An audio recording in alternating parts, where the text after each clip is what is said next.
Salut à tous, aujourd'hui on se retrouve pour l'épisode numéro 791 de l'After Zap Image. On va débuter avec quelques infos et résultats sur les matchs de la veille en Ligue 1. Premièrement, la belle affiche, c'était Marseille-Lille, score final 1 partout entre les deux équipes. Ouverture du score pour le LOSC juste après la mi-temps à la 47e minute par Luis Araujo.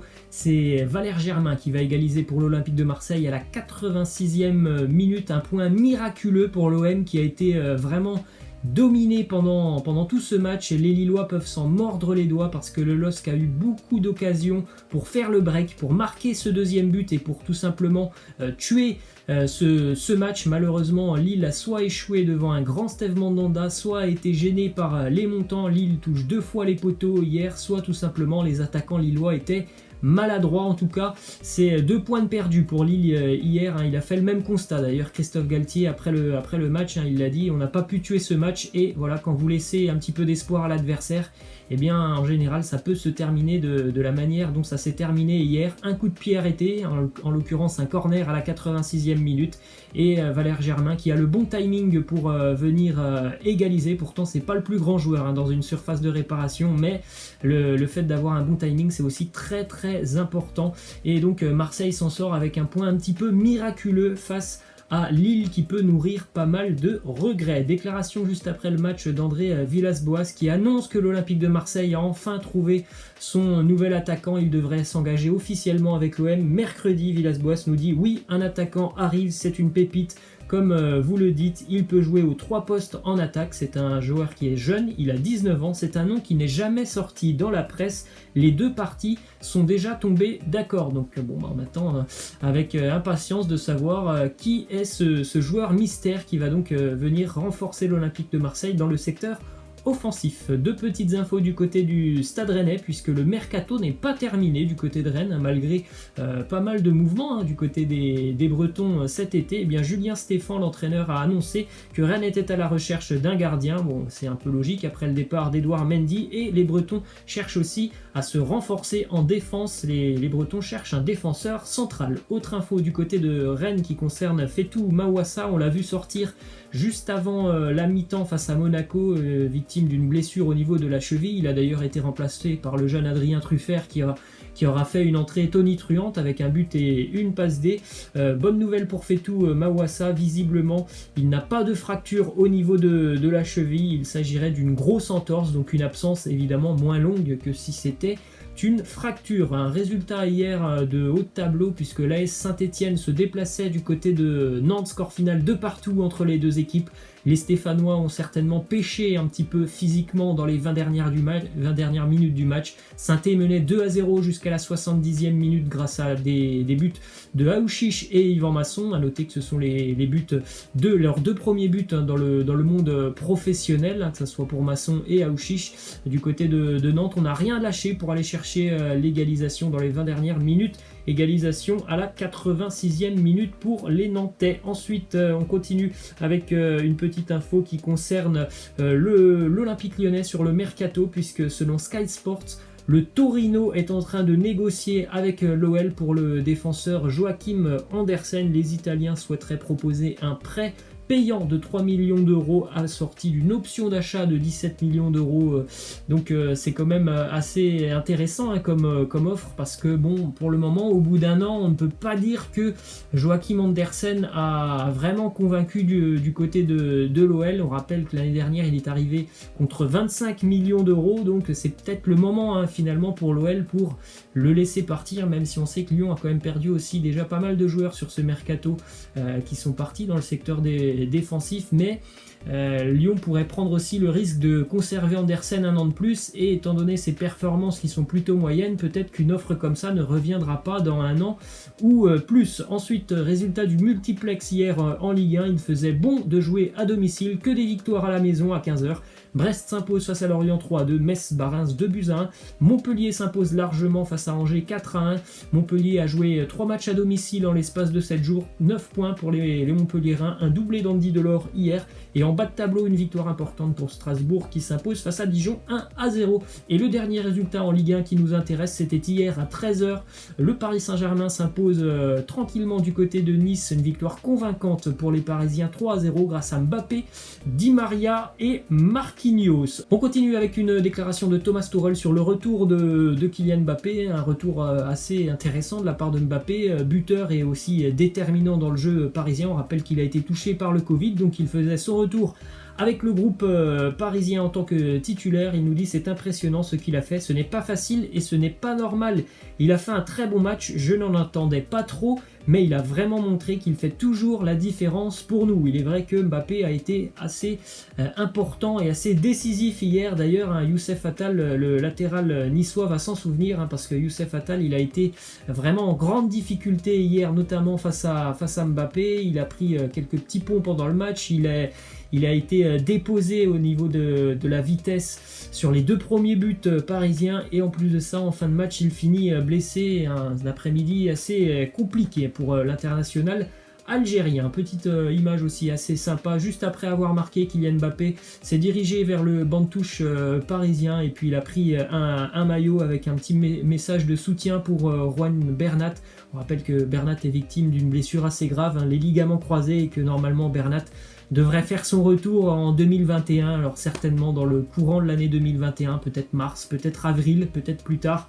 On verra, mais en tout cas, Juan Bernat ne sera pas avec le PSG avant quelques mois. Ensuite, petite info, mercato du côté de Paris. Selon un journaliste italien, le club de Pescara s'est récemment rapproché du PSG pour savoir ce qu'il advenait de Arnaud Kalimuendo. Est-ce qu'il y avait possibilité d'avoir un prêt pour le jeune parisien? On rappelle que Pescara est l'ancien club de Marco Verratti notamment. Ensuite, une petite info qui concerne le Paris Saint-Germain et qui concerne aussi Tottenham et José Mourinho, puisque le PSG est en train d'étudier la faisabilité économique de la signature de Dele Alli. Il y a déjà eu des échanges entre l'agent du joueur et le Paris Saint-Germain. On voit un Dele Alli qui est en grande difficulté du côté de Tottenham. Je ne suis pas sûr que José Mourinho compte vraiment sur lui cette année. D'ailleurs, Dele Alli, il n'a même pas joué hier du côté de Southampton. Donc voilà, le PSG se positionne sur le dossier Dele Alli. On prend la direction de l'Espagne maintenant avec une petite info économique. Selon le magazine Forbes, il nous annonce, ce magazine, que Cristiano Ronaldo n'est plus le seul footballeur à avoir dépassé le $1 milliard de revenus générés sur l'ensemble de sa carrière. Lionel Messi est devenu le 2e footballeur milliardaire cette année grâce à plus de 136 millions de dollars gagnés cette année, 94 millions au niveau du salaire, plus 34 millions au niveau du sponsoring. Ensuite, info du côté de Barcelone, Jean-Claire Todibo souhaite quitter la Catalogne à l'issue d'une réunion avec les dirigeants barcelonais. Jean-Claire Todibo souhaite partir pour obtenir plus de temps de jeu. Il a été informé notamment par Ronald Koeman que normalement cette année pour lui ça serait compliqué dans le secteur défensif. Il serait vraisemblablement utilisé en tant que doublure, donc ça ne lui plaît pas. Jean-Claire Todibo, il veut trouver du temps de jeu. On a appris notamment que le Stade Rennais semblait être intéressé. Petite info du côté de l'Atlético Madrid qui voudrait se débarrasser du gros salaire de Thomas Lemar, 7 millions d'euros annuels. 2 clubs en Angleterre semblent être intéressés, 2 clubs complètement opposés. Wolverhampton qui a un projet assez intéressant et Fulham qui va jouer le maintien toute cette année. Donc assez peu convaincu par le fait que Fulham puisse arriver à attirer Thomas Lemar. En revanche, Wolverhampton semble être une piste plutôt intéressante pour le Français qui a quand même eu beaucoup de problèmes depuis qu'il est arrivé du côté de l'Atlético Madrid. Jamais on a vu vraiment un Thomas Lemar devenir un titulaire indiscutable pour Diego Simeone. Ensuite, résultat pour le Real Madrid qui ouvrait et débutait sa saison hier du côté de la Real Sociedad. Score final 0-0 entre les deux équipes. Une partie assez intéressante avec un Real qui a eu vraiment de belles séquences, de belles phases, de belles idées même. On a vu aussi la compo d'équipe. Il n'y avait pas de Casemiro hier du côté du Real Madrid. Choix de Zinedine Zidane, c'est très surprenant parce que Zidane en général lorsqu'il débute un match, il y a déjà un nom qui est sur le terrain, c'est Casemiro, ainsi que celui de Sergio Ramos. Et bien hier il n'y avait pas de Casemiro, donc on a vu un milieu de terrain à 3 avec Kroos, Modric et Odegaard en numéro 10. Donc il y a eu des choses assez intéressantes. Après, voilà, problème d'efficacité pour le Real hier, mais voilà, pas d'inquiétude, c'est la première journée aussi pour les Madrilènes. Il y a encore le temps de peaufiner quelques réglages. On continue justement avec une déclaration de Thibaut Courtois qui nous dit: nous n'avons pas beaucoup concédé d'occasion, nous avons des buteurs, on l'a vu aux entraînements, au match aussi contre Retafe il y a une semaine à Valdebebas. Il est important de réaliser des clean sheets et les buts finiront par venir avec les joueurs de haut niveau que nous avons. Il y a eu des choses intéressantes, notamment de la part de Vinicius, de Rodrigo. Benzema a eu une grosse occasion juste avant la mi-temps. Il fait peut-être le mauvais choix en essayant de dribbler le gardien de la Real Sociedad, mais voilà, il y a eu les occasions et ça, comme le dit Zidane, en général c'est le principal, les buts vont finir par arriver. On prend la direction de l'Angleterre maintenant, la victoire dans le gros choc de cette deuxième journée de Première Ligue. Liverpool s'impose 2-0 du côté de Stamford Bridge, un doublé pour Sadio Mané. À noter encore une fois une grosse boulette du gardien Kepa Arrizabalaga. C'est certainement pour ça qu'Edouard Mendy arrive du côté de Chelsea. Kepa il est tout simplement mauvais, il n'est pas rassurant, il est mauvais, il est fébrile. Et hier, il donne un but à Sadio Mané qui n'en attendait pas moins.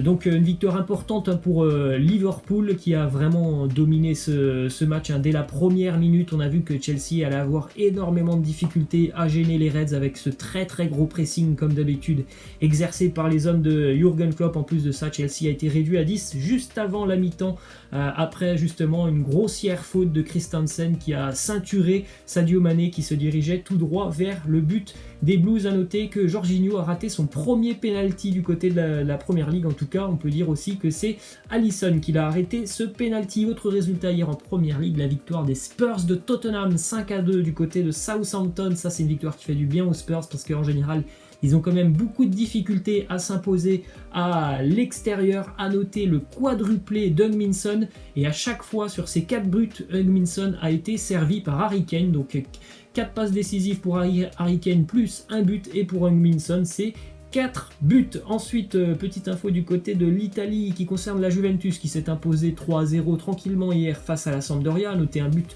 pour Kulusevski et Cristiano Ronaldo. En tout cas, visiblement du côté de Turin, on a abandonné la piste Luis Suarez. Fabio Paratici, directeur du football à la Juventus, a indiqué que Luis Suarez ne signera pas. Le délai pour avoir le passeport italien sera trop long. C'est aussi ce qu'a dit tout simplement l'entraîneur turinois Andrea Pirlo. Il a annoncé que oui, ça serait trop long pour avoir le passeport italien de Luis Suarez et donc pour pouvoir l'inscrire sur la liste des joueurs présents en Ligue des Champions. Donc normalement Suarez ne jouera pas du côté de la Juventus. Une arrivée officielle du côté de l'Inter Milan, c'est fait, c'est signé.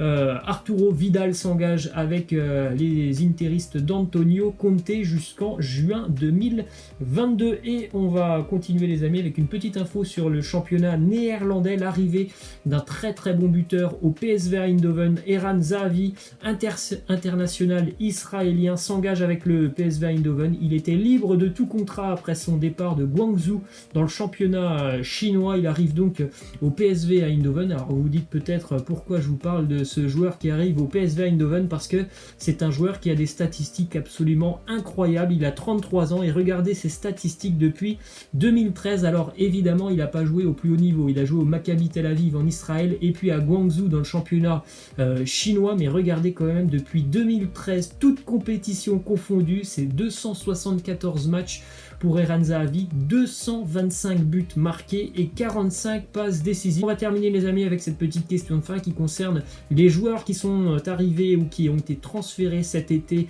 en Première Ligue. Laissez-moi en commentaire pour vous quel est le meilleur coup réalisé cet été en Première Ligue. Vous avez pas mal de joueurs. Laissez-moi en commentaire quel est le meilleur coup réalisé pour vous cet été. Pour moi, ce sera Thiago Alcantara. Déjà que Liverpool était très bon. Là, je pense vraiment qu'avec un joueur de cette classe qui vient renforcer le milieu de terrain, c'est vraiment exceptionnel pour les Reds de Liverpool. Voilà les amis, c'est la fin. Je vous laisse et je vous dis à demain. Ciao.